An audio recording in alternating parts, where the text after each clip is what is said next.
First play of the game, bomb. You gotta love it. Let's take a look at why it happened. C.J. Stroud to Nico Collins to start the game.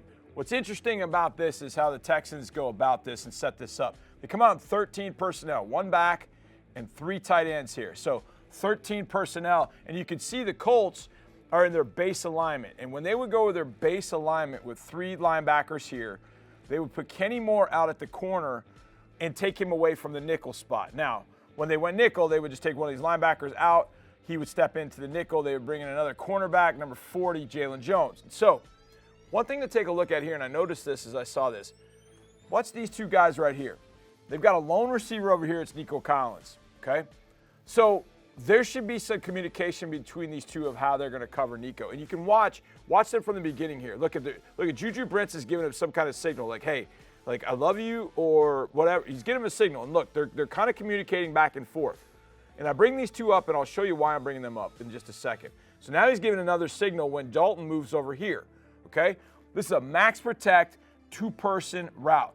And Dalton is going to get mauled in here. Like these linebackers, watch Dalton here first. He gets absolutely mauled. Look at all that, okay? Then Alubi's going to get in there, and it's like he's not really part of this. What makes this interesting to me is this is what I think is half coverage over here. So he's playing a squat corner, half field, quarter of the field over here, and a quarter of the field over here. That's what it looks like, okay? So it looks like that, which is a non-Gus Bradley coverage. They like to play cover 3. So they're playing quarter, half here. Now, in a quarter, half situation, this safety, when he gets a vertical read here, he usually locks on that guy.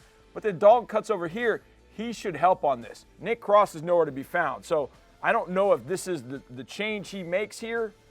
When Dalton goes over here, you can see him kind of pat his leg right there, okay? He's trying to tell Brent something, so maybe he's telling him, hey, man, you got him on your own. I don't know. But either way, Cross sitting in the middle does nothing for them. Harrison sitting in the middle does nothing for them because Nico's going to go whoop, whoop, and run right by Juju Brents. And when he takes off, there's no catching him. Right about here is when I thought he's got him. Now, I'm standing right over here. I could see this. I was watching that whole interaction over there, and I could see Nico right here.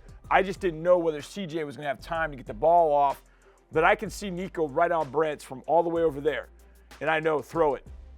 Let it go. And he does. And now you can see he's got 2 steps. So the ball, it's not a ton of separation, but that's NFL separated. And he's just got to put it on him. Puts it on him. Boom. Look at that. Now let's take one final look at number 7. It's pretty good protection except for one piece. Buckner is going to work his way around here.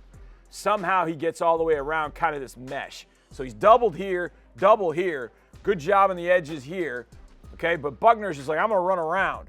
And he almost gets to this. Charlie sees it at the end. That's not Charlie's responsibility, but he almost sees it and almost gets there.